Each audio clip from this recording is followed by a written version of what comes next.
really, really surreal to stand here and be given this honor by Expo. It's such a pleasure to have you on the show again, and congratulations on being such a big part of the Expo 2020 here. So tell us about how it all started, you being so involved. I think a couple of years back, I got a call from Shekhar Kapoor, my friend. He said, AI, I want you to come to Dubai. So I just took a flight, came here, and then he introduced me to Excellency Remal Hashmi, and she said, can you start an orchestra? And then we decided, okay, this is the orchestra. It's got a lot of strings, it's got Arabic instruments, it's got percussion, it's got woodwinds, and it's an orchestra with its own sound.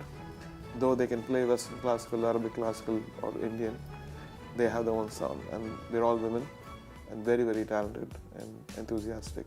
And it's such an eclectic place, obviously, putting together different nationalities. And usually when you're scoring a movie, you know, you have a film and you're participating in the narrative of the film. How did it differ with here, in the sense that this is also a story we're telling through the expo, but is the process different? We took some of the famous ones, you know, like Bach, Beethoven, Mozart, and all that stuff. And then film music of, you know, great John Williams and things like that. For each concert has a different repertoire.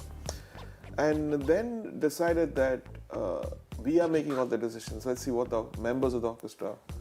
So I was jamming with them. I had like 10 of the ethnic instruments. One day I said I called them all, and with the piano I was like, play what you want. So it started like that. Then we took each composition and arranged it for the Firdaus Orchestra.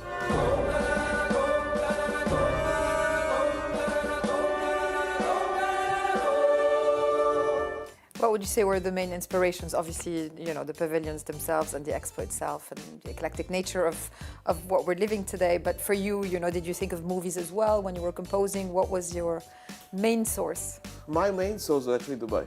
You know, the world is in conflict, and you see conflict everywhere, there's hatred and there's trolling. So I was like, people lack inspiration now.